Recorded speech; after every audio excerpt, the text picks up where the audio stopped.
The idea that Microsoft could ever compete with Sony or Nintendo, Microsoft is going to make a game console. it was seen as a bit of a joke. Might as well call it Nerd Box, right?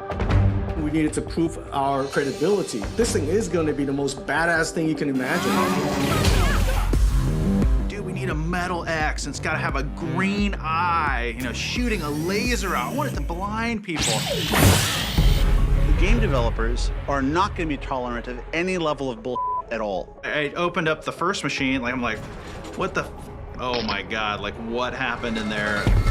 Seamus is backstage soldering as the auditorium is filling up. And then it's in front of the boss.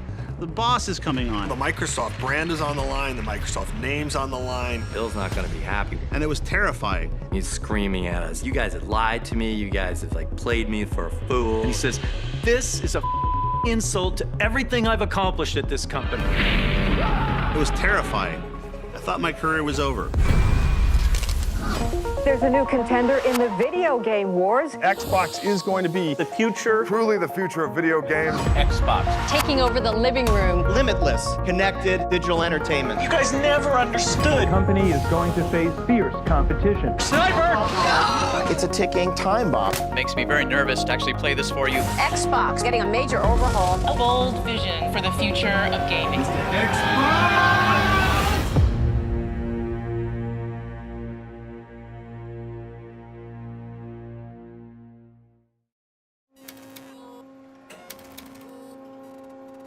Meet the Microsoft Mouse Line.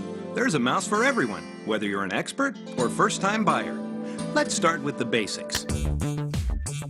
I joined the hardware group back in 1987. I ran it for 13 years, hired 300 people into the group, and by 1999, we were doing $600 million worth of business a year. Rick was working for me running our hardware business. Think mice, keyboards, we had some speakers, we had this thing called Interactive Barney. That's super duper. At some point, Steve Ballmer shows up and says, Rick's gonna go do this business exploration. I want you to help sort of supervise and support him. Steve Ballmer tells me Xbox is my new job and is very convincing about it. Having been in hardware all of my career at Microsoft, I need to understand how this is going to be a good business for us. Do you ever want to make hardware? If you want to be a great software company, you have to be only a software company. You can't dabble in other things. The idea of building a game console from scratch, the risk here was enormous. We really understand what it is to be gamers, but we're panicking like we have to figure out how to build the hardware. We had no idea what we were doing. None. Like, couldn't have been less qualified to build a console. Everything about making a console is hard, including taking an upfront loss on the hardware. Sony, Sega, Nintendo, they design their own hardware, they manufacture it themselves, and they sell it at a loss and make a profit on games. That's how the business model works. So for Microsoft, that is an insane business to get into. Our P&L said we were going to lose $2 billion for the privilege of maybe later on, somewhere way down the road, we'll make money. And once you started it, with all the commitments that you make trying to convince the game developers to make Xbox games, you can't really stop it. What have you done? What madness has claimed you? We made it the point to Steve Ballmer to say, if you guys start this thing, don't come back 6 months from now and say it hurts too much. Any new console hoping to have even a chance of success needed to win over a group of notoriously tough critics, game developers. And getting past those gatekeepers would require Microsoft to make a flawless debut at the world's largest game developer conference, GDC. Games sell consoles, and so in order to sell consoles, we had to win the hearts and minds of the developers. The only place I think we could have ever announced Xbox was GDC. The next GDC would take place in March of 2000, so the Xbox team had only 11 months to design and deliver a functioning prototype. Time is running out for Microsoft to get on the board. If they didn't announce by GDC 2000, they were going to be ceding too much of the playing field to Sony. They had to do it. And there was still one massive problem to solve. Who was going to build the console hardware? The plan had never been for Microsoft to do it alone. The only way that we could actually get Xbox made properly was to go to the people that were really good at building hardware.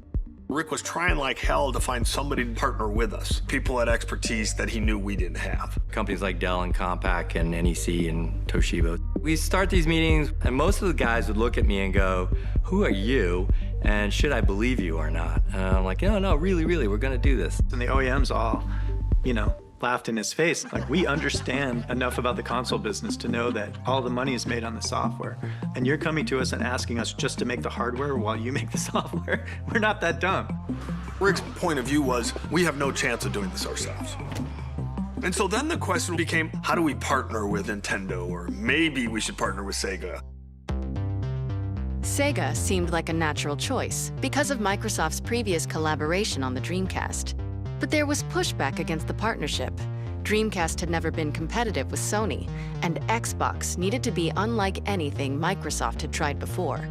That left one last great hope. With Nintendo's 64-bit technology, now Mario lives in a 3D world, and you can make him go wherever you want. As we began to understand the business model, we really appreciated Nintendo. People don't buy consoles, they buy games. They want to play Mario, they want to play Pokemon, they want to play Zelda. Accepting the award for Legend of Zelda Ocarina of Time will be Shigeru Miyamoto. And you look at Nintendo and you find the Spielberg of the video game industry in Miyamoto and you go, wow, this guy's unbelievable. Thank you very much. I knew I could convince Microsoft to outright buy Nintendo. I mean, it would be an amazing accomplishment because it's the national treasure of Japan. So if you buy Nintendo, you get credibility in the Japanese market. You maybe even get Miyamoto. Was there a way to make that happen? Because that would give us instant credibility. If Microsoft were to acquire Nintendo, they would have gotten two things. One was the hardware, and second is a massive games portfolio. From Rick's point of view, if you could acquire Nintendo, you would immediately have access to the best game library in the world, full stop. So I made an introduction to the people that ran Nintendo of America, told them what we were interested in, and then we made a trip to Kyoto. And who do you think you are barging into my office? But I could tell from the first meeting that there wasn't a chance this was going to happen. They were highly skeptical. Guards! They were not even remotely interested in selling the business. I never got past square one on trying to acquire them. That to me is the pivotal point for Xbox. Oh my gosh, we're actually going to do this ourselves. And that scared the crap out of us. Because once it became a do-it-ourselves project, now the Microsoft brand is on the line, the Microsoft name's on the line, it's gonna be big and public. We're gonna have to do a lot of things new, we're gonna do hardware at scale. We are no longer in the Microsoft playbook. An unprecedented challenge called for some change-ups and new additions to the team. Ted, Nat, and Otto left for other pursuits, while Thompson brought on someone new. Someone known within Microsoft for delivering complex projects against impossible deadlines. One day, this guy comes into my office and he sits down and I'm like, "Who are you?" And he says, "I'm Jay Allard." I said, "Who's Jay Allard?" And he looks at me like, everybody knows who I am, right? We're really on the cusp of this digital entertainment revolution. So while for 25 years now, Microsoft prided itself on making the world more productive, now our challenge is to blend that with making the world less productive, you know? He was seen as a futurist that had a lot of credibility internally at Microsoft. There was, the famous internet memo. He sent Bill Gates this memo that basically said, hey, Bill, we gotta wake up because this thing called the internet is coming and it is going to transform commerce, it's gonna transform society, and it's going to be powered by broadband connections. And so we made a huge, bold bet by putting a broadband connection in the back of the Xbox. Everybody thought we were nuts. You have to remember, back in 1999, less than 5% of the US households even had broadband.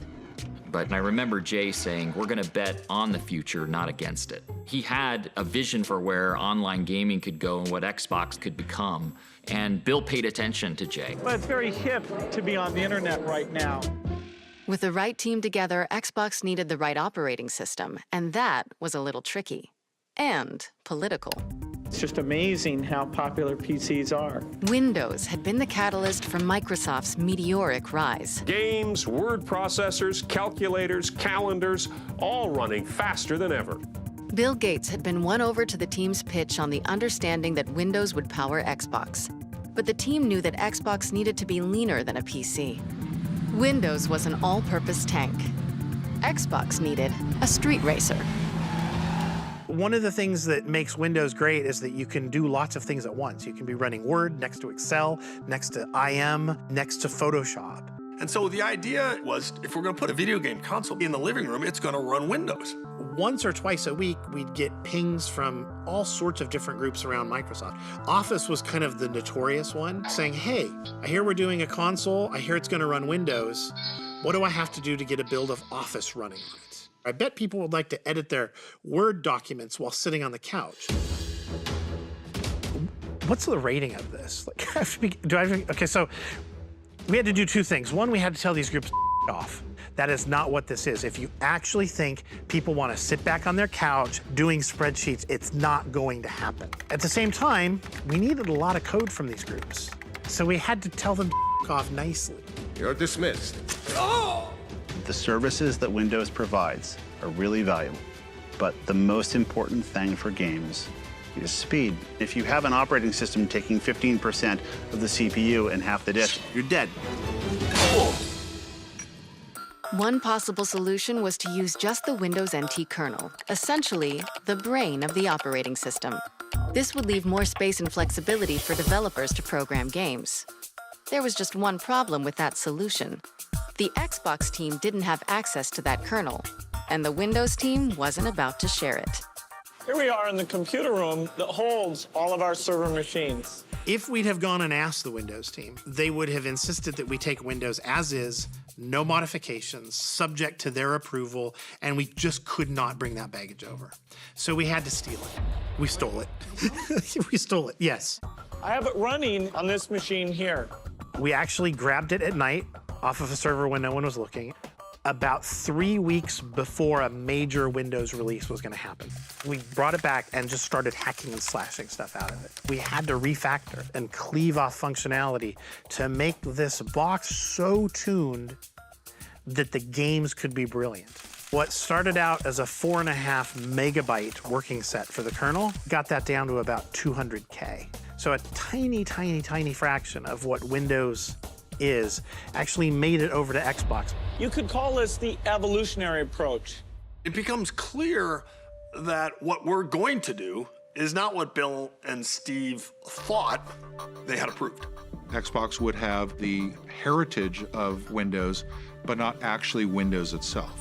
The new operating system was streamlined, but nothing like the Windows-powered version the team had pitched to win the technology bake-off against Windows CE. With GDC 2000 just 1 month away, for Thompson and the team, it was the moment of truth. Time to call one final meeting. A do-or-die presentation to Bill Gates on Valentine's Day to ask if he could open his heart to a Windows Lite version of Xbox. We had to go to Bill and tell him that what he wanted most out of this, he was not going to get. This wasn't going to run Windows. I can't imagine how it could be better. Oh, Bill's not going to be happy. This was the final meeting to either approve the Xbox or cancel it. One of the highest stakes meetings I was at my whole time at Microsoft. Which is the Valentine's Day Massacre.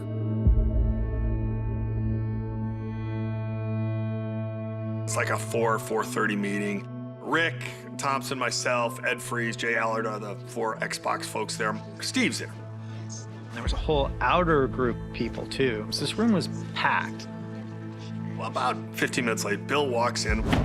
He's holding the PowerPoint presentation and he walks up to the table and he throws it down on the table and he says, "This is a insult to everything I've accomplished at this company." Leans across at me and says, "Why are you trying to kill Windows?" You guys have lied to me. You guys have like played me for a fool. I start to try to argue for this, why we can't have the normal version of Windows. Bill doesn't want any of it. He doesn't want to hear it. He yells at me, he shuts me down. You got a lot of alphas in the room and all alpha males, and so there's a lot of pounding the table and you're wrong, I'm right. By then Jay is up, he's ready to fight, and so then Jay goes in, then Robbie tries to talk to Bill, and Bill yells at Robbie. If I'd had glasses on, I would have needed windshield wipers on him because he was spitting at us so hard and so fast. Bill would yell at us for a while about these different things, and then Ballmer would take over on the business case, and the business case looked terrible. By now, and the reason it's called the Valentine's Day Massacre is because all Valentine's Day activities are now off.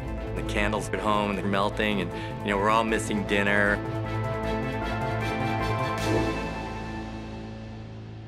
And the meeting gets to this sort of crescendo. And I said, okay, well, then let's not do it. We haven't announced anything.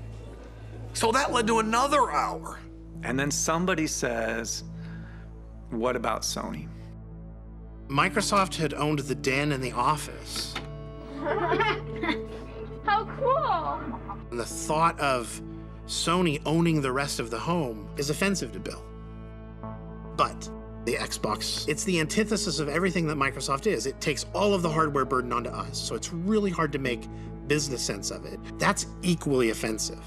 And what's going on with Bill and Steve was figuring out which of those was least offensive to them.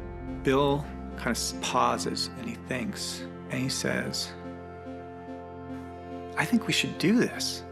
And Ballmer's like, yeah, we should do this. And then they start getting excited and it starts going back and forth. We should do this. We should let these guys do this. Bill's like, okay, we're gonna give you guys everything you asked for. Really want you to be successful in this project. You have all my support. And that part of the meeting took 5 minutes. And I turned to Robbie. I'm like, Robbie, that was the weirdest meeting I've been in at 15 years at this company. All I remember is Kevin Bacchus coming by and basically saying, we're doing it, we're doing it. The system was going to get built. Hundreds of millions of dollars would be spent marketing it. Even Ballmer said, once we say yes to this, we're saying yes to this. This is real. This is as real as it gets right now. We're going to book the speech at GDC. Bill Gates was going to go on stage in front of the world and announce it. And it became very real when Rick Thompson sent an email saying that Xbox had been approved for an initial funding of $1 billion. With $1 billion on the line and less than a month left until GDC, Xbox's big debut had more riding on it than ever. The team set to work creating a prototype and recruiting game developers to the platform, a monumental task for a software company that didn't have much street cred. When it came to console gaming in the late 90s, there was no perception of Microsoft. They weren't in the picture. But when it came to the PC side of gaming, Microsoft had a reputation. Ed Fries had built Microsoft Game Studios and kind of organized the studio structure by genre. We had like a role-playing studio. We had a sports studio. We were doing golf. We had a basketball title and we had a baseball title. But it was around the time we shipped Age of Empires that we started to really get respect. You've built a glorious empire. It was just a beautiful game. It was beautifully scored. Age was a great game. It was a ton of fun. Everyone loved it. Age of Empires is a grand franchise. But if you talk to somebody that likes to play Super Mario Brothers, it's really kind of a different customer entirely. And I think that they didn't necessarily view Microsoft as being in the gaming business. Here we go! To recruit console game developers to its unproven platform, Microsoft had to innovate development tools that would rival the competition, making game developers an offer they couldn't refuse. We were all about what we were giving the game developers to work with to create the greatest games ever made. The PS2 was really, really unfriendly environment to developers. Seamus Blackley and Kevin Bacchus and Ed Fries, they were saying, we're gonna fix this. So more of the money is going on the screen, not just trying to figure out the convoluted hardware. And that was like, really? I mean, it was like oxygen. This was going to do things that the PlayStation can't, which meant to me we could tell more stories, create characters that people care about, and create worlds that would be very difficult to do on the PlayStation. It's time. We know at this point we're heading toward Xbox announcement at GDC. Game developers have to be excited so that they could talk to their other friends in the games industry and tell them, you know what? Xbox is legit. The innovations offered in the Xbox created a promising future for console game developers. But to deliver that future, Microsoft still needed to complete a working prototype to debut on stage at the Game Developers Conference. When Microsoft first started talking about doing a game console, everybody's willing to listen, but you need to see it.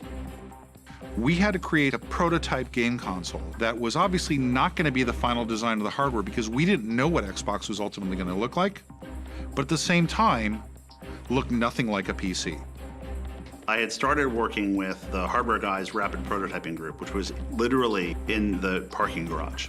And they had like built a temporary structure in a bunch of parking spaces and like made it like a little office. So I went to this area where the artists were, and they were having a remote control car race in the office. Around the desk, going right around.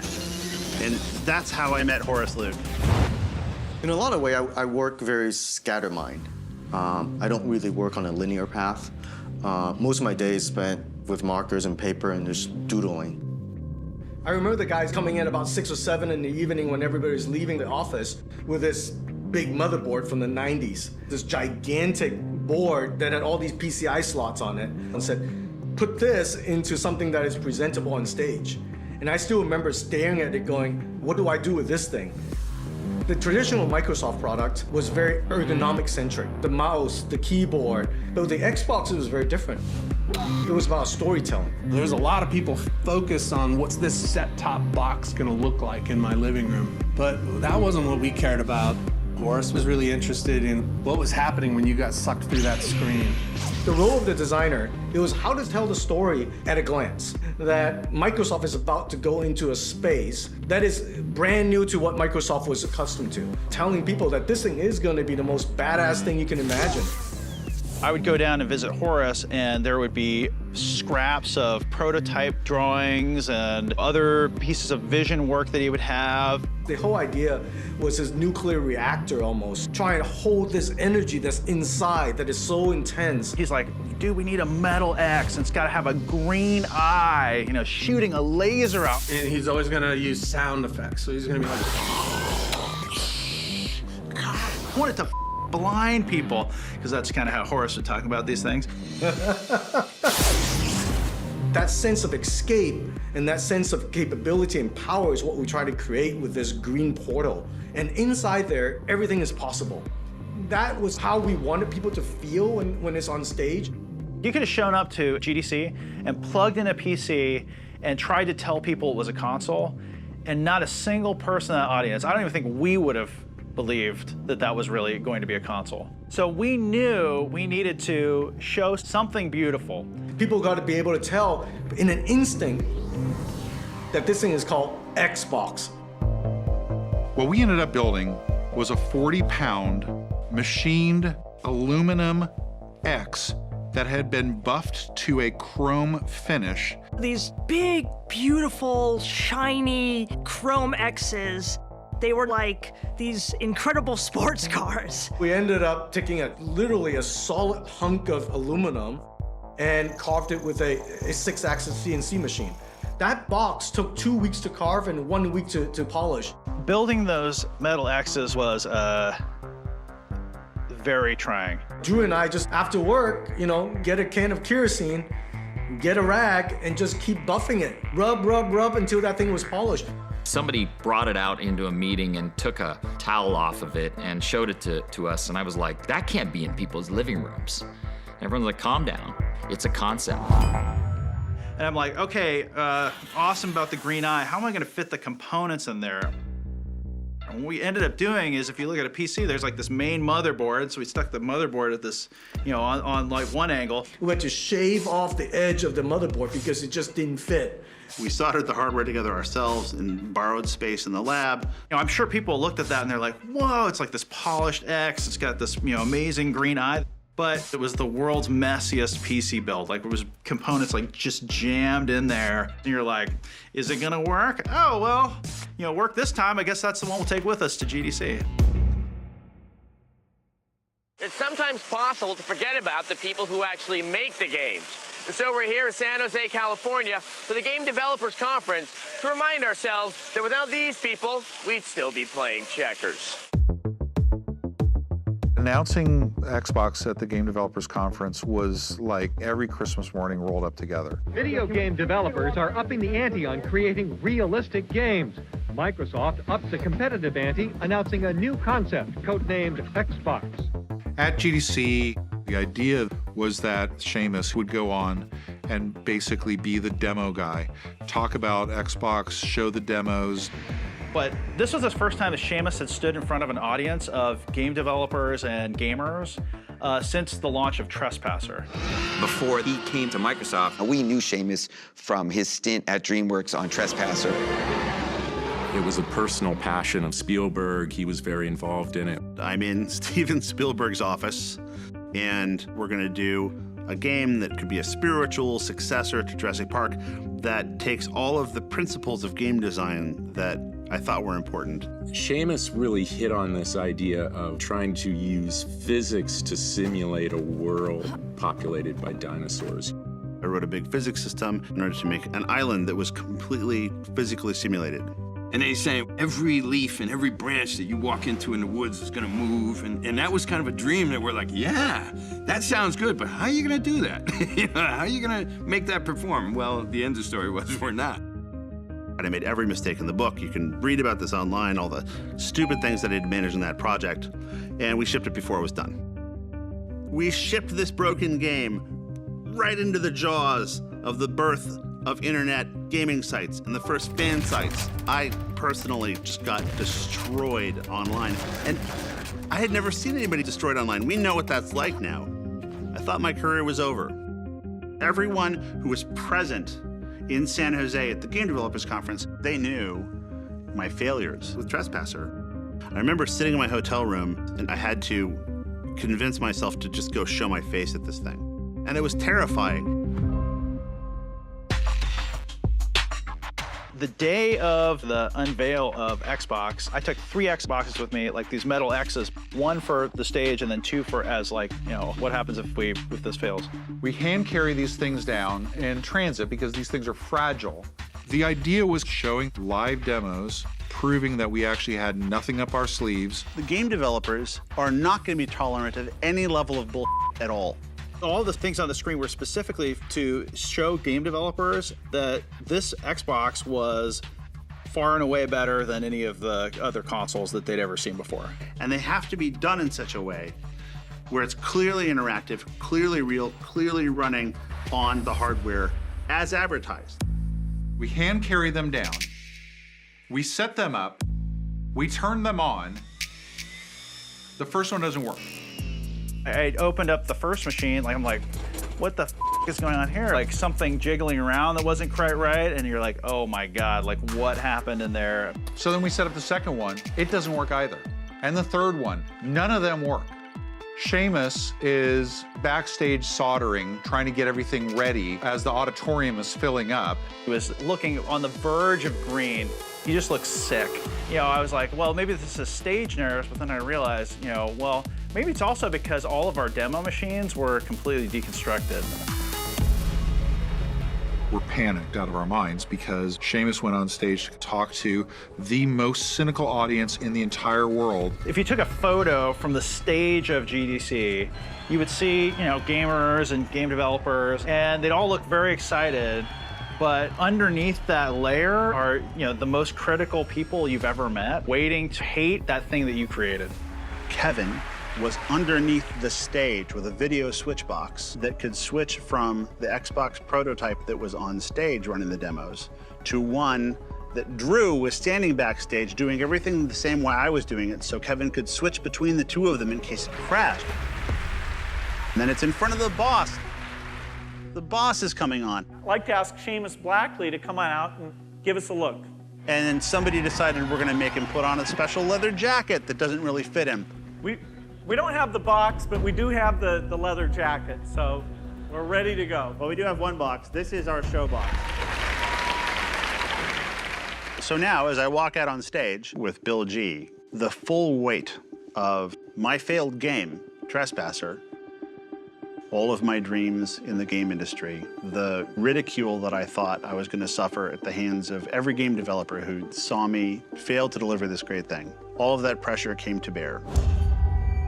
We get up there, and I run the first demo. What I'm going to show you now is an example of advanced lighting techniques that are possible under DirectX 8. We made a bunch of little toys that sat around your desk, like a little merry-go-round with dynamic lights. Complicated shadows drawn across very complicated objects. There are reflections, there's environment mapping going on. And all this is happening at full hardware rate. Another great example of that is our water demo. You can now see caustics on the bottom of a pool. All those things come from the power processing on a per pixel basis. And that's really what the big differentiator was for Xbox. This demo took, I think, a day to get running.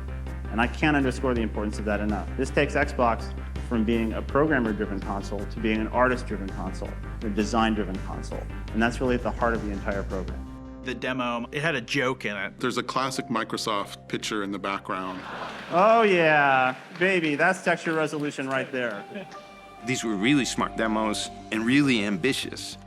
But when we saw the physics demo, I was like, wow, how's that computing? In my high school physics class, I was scarred with the image of chain reaction as demonstrated by the old ping pong ball and mousetrap demo. Physics was something that everybody wanted to do. Seamus had tried physics with his Jurassic Park game, and it didn't work so great. But now you were seeing those ideas actually working right. A great example of the CPU doing all of this collision, all of this physics at the same time that the graphics processor is rendering the scene for us. Physics is cool. The Raven and Robot video, you could see the photorealism. The huge chrome robot that basically was motion captured by a female character called Raven. The level of physics simulation that was happening there, how much the CPU was being taxed, you knew as a developer, this thing was really, really powerful. I was like, wow, we have got to get onto this box. I was very surprised by the Xbox. I was expecting it to be kind of cool, kind of like a stripped-down PC, but what I wound up seeing very much excited me. These demos were instrumental and so critical to the importance of Xbox and people believing in it. To get honest, candid feedback from our peers, it was exciting because we saw the enthusiasm for Xbox and we knew that we had accomplished something. Xbox is really going to be the king of the game stations. This is like a PlayStation 2 on steroids. People are kind of giving us high fives, saying congratulations, and I'm like, do we actually do this? I've never seen so much advance in one particular piece of technology before, ever. From that moment on, we had credibility with publishers and with game developers because it was clear we did know what we were talking about. And the next thing that mattered was that Bill Gates showed up for it. That signaled to the industry and to the rest of the world, Microsoft as a company is backing it with all of its might. Thank you very much. Thanks. Despite all the fanfare surrounding Microsoft's Xbox, industry analysts say the company is going to face fierce competition. When Sony's newest video game console, the PlayStation 2, went on sale in Japan earlier this week, consumers were frenzied with excitement. They snapped up nearly 1 million units at $370 apiece in the first 3 days alone. We were at a disadvantage compared to Sony and Nintendo because we didn't have the legacy of building fun. And Sony, you know, oh, they're movies, they're cool, they're awesome. And Microsoft is like, they wear khakis and they're boring and they're Office and they're Windows. And it's like... For over a year, the team had referred to the top-secret new console only by its codename, Xbox. But now, they had a chance to christen it with a bold new name, one that wouldn't evoke Microsoft's corporate image. Naming is the worst part of marketing. It's the hardest thing. Nobody ever 100% loves the name, ever. Marketing would go to the same brand people that they would use for naming components of Windows, people who know nothing about games. Paid hundreds of thousands of dollars to go through the most rigorous system of naming, tested against all of the right customers, and they came back with list after list. We had hundreds of names that were generated. Friction, Cyclips. And they were epically terrible. Norbo. Infinity. Zod, XOD. Shock Factor. Oh my God. Fireplug. Equestria. Vibe with a Y. Xantra. Xantra is absolutely a blood pressure medication. Frontier. Og. OG. Velvet. Zigzag. Zimulate. You see, anytime you're naming something, You have to play the kindergarten game that everybody plays with their children. You know, okay, I'm gonna give my child this name. Now, how are people gonna butcher that their first day in school, right? Carpet ride? I was having conversations with Robbie about, you know, Robbie, Xbox is a really good name. No, you can't call it Xbox, that's a code name. We don't name products code names. We need a new name. It's like, well, okay, we'll look again. I would look again and come back. And Xbox is a pretty good name. I remember our final meeting with the naming experts. They came in with the perfect name. We've tested this extensively, and it's a winner. We tested it against the name Xbox, it blows it out of the water. Great, what's the name? With great fanfare, they unveil 11X. You know, because it goes to 11. Well, it's one louder, isn't it? 11. I looked at the marketing people looked at me, and they said, all right, we'll get on Xbox. Where can you go from there? Where? I don't know. Nowhere, exactly. There was a big debate internally about whether we should call it the Microsoft Xbox or just Xbox. We did a lot of blind research where we would bring in gamers asking questions about what should the role of the name Microsoft be on this console. First response when we mentioned Microsoft was they rolled their eyes. A video game console from Microsoft. What? Microsoft? Doing a console? First of all, it would take forever to boot up, and then it would probably blue screen. And then we asked them questions like, hey, if PlayStation were an animal, what animal would it be? It would be a lion, be the king of the jungle. If Microsoft were an animal, what would it be? It'd be a spider. It could kill you, but you also just want to step on it. If the name of Microsoft smothered the brand, it just was going to be a non-starter. The idea that Microsoft could ever compete with Sony or Nintendo or even Sega was seen as a bit of a joke. Might as well call it Nerd Box, right? Bill Gates was the richest man in the world. They were such an important tech force, but what they weren't was in the living room. They weren't an entertainment company. Among gamers, 0% of people believe we could do it. I was a journalist, and I thought, I don't know how Microsoft is going to make a console worth. Can you imagine walking up to Bill like, hey, you know what the biggest liability I have in my new product launch is? The name of your company.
This is where the heart of the blues is. We live the blues every day. This is our life. This is what we eat, sleep, and breathe. There are countless hot spots in St. Louis to go listen to the blues. One of the main ones is here at the National Blues Museum. I love playing here. This is where we keep the blues alive. Not only just making it alive in this room, in the Local Legends room, but like walking through that museum, I feel like we re-encounter moments.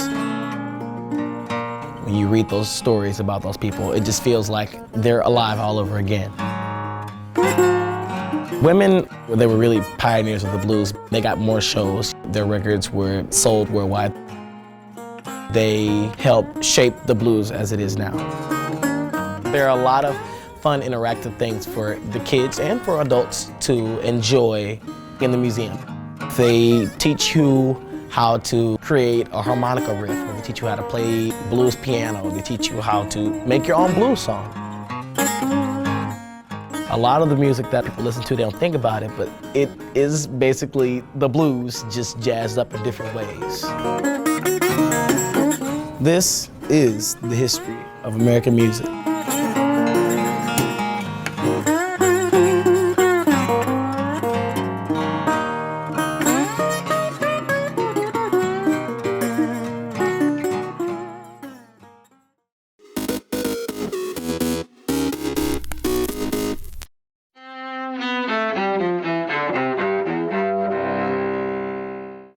July 11th, 1995, a major step between former foes as the United States normalizes diplomatic relations with communist Vietnam.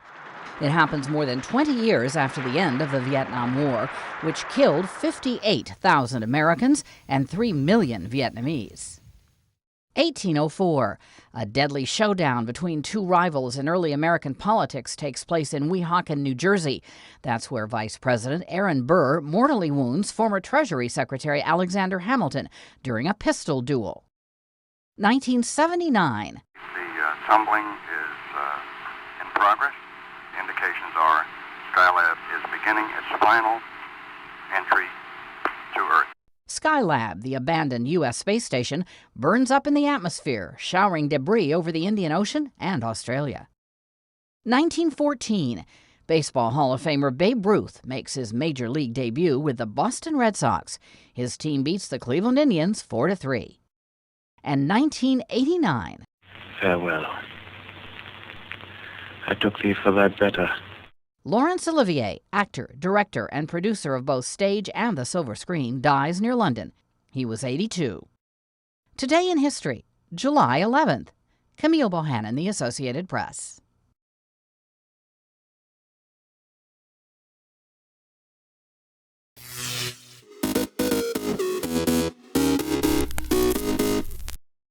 World's best. UFC Strawweight Champion. Ready? Come with us. We're just getting started. It's going to be so much fun, I promise you.